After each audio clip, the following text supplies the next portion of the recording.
This Good Morning Northwest Morning Sprint is brought to you by Bill's Heating and Air Conditioning. 6:53 is your time. Let's get you ready for your Friday and your weekend here in the Morning Sprint. Last night, the Senate passed a debt ceiling bill to avoid the nation's first ever default. Sydney Charles has the details. Mark has details on a warm and sunny weekend ahead of us. Bronte Sorotsky is live, giving us a sneak peek at the Jurassic World Tour. But first, we're going to get to some breaking news here. An 80-year-old man died late last night in Grant County when he was hit by a car. According to Washington State Patrol, Jose Valencia was standing on the shoulder of Highway 17 near Warden when he jumped into the northbound lane and was hit and killed by a car. The driver will not face any charges. The bipartisan deal to raise the debt ceiling is now heading to the president's desk. The Senate passed the measure just before midnight, a day after the bill won support in the House.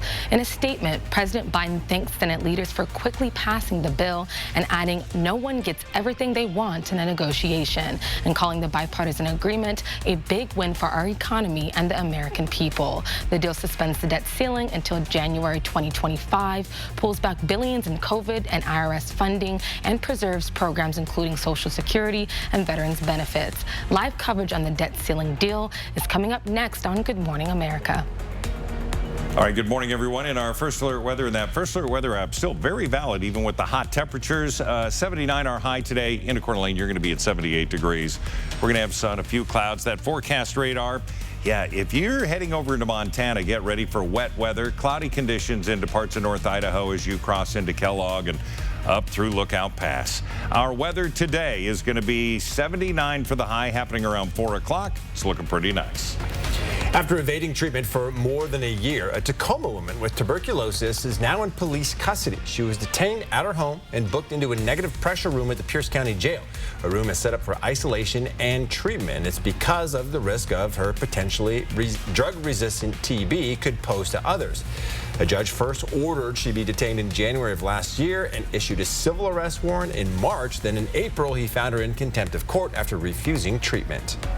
The statue of Navy Ensign John Monahan on Riverside in Monroe has created a lot of controversy, with groups trying to get the statue removed, saying it is offensive.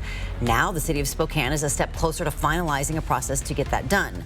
Later this month, City Council will vote on an ordinance clearly outlining what it'll take for people to remove city-owned property if they find it offensive. Critics say the statue of the Chewelah Native, the plaque at the base, and what's depicted on it is painful to the Pacific Island communities. The statue refers to Samoans as savage foe.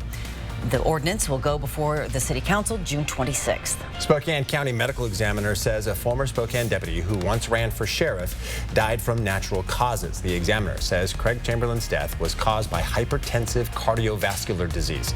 Chamberlain died unexpectedly in late April, leaving behind his 3 daughters.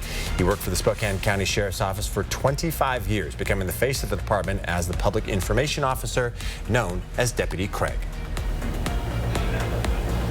The Jurassic World Live Tour is here in Spokane all weekend. The experience will take viewers directly into the world that the films take place, including all of the dinosaurs from the films. We'll have all of that information on what you can expect up on our website. Well, June is Pride Month, and people in Spokane are already celebrating. Spokane Falls Community College kicked off Pride Month by creating a space for their LGBTQ+ students and faculty. Anti-LGBTQ+ rhetoric across the country is causing some people to scale back their Pride celebrations. Local groups like Odyssey Youth Movement in Spokane offer resources to youth in the area, and they hope that continuing with Pride celebrations this year will help share the message of acceptance and inclusion year-round, especially for LGBTQ+ youth. The work is done at Duncan Garden in Spokane's Manitou Park. A couple of weeks ago, we showed you volunteers planting 33,000 plants and flowers. This year's theme is bright and bold. The colors haven't burst quite yet, but with our summer-like weather right now, it makes for a beautiful place to take a walk. And if you're enjoying a walk through the park and need a little pick-me-up, the Park Bench Cafe is now open daily from 8 a.m. to 7 p.m. It features Thomas Hammer Coffee, Ben & Jerry's Ice Cream, panini sandwiches and salads. It also has PB&J or hot dogs for the kids. And tomorrow is the Friends of Manitou's annual spring plant sale. There are plenty of indoor and outdoor plants to choose from, as well as handmade home and garden decor. You can visit the Friends of Manitou online for a complete list. The sale runs tomorrow, 8 in the morning to 3 in the afternoon. All sales raise funds for projects and activities that support Manitou Park. Back with weather right after this.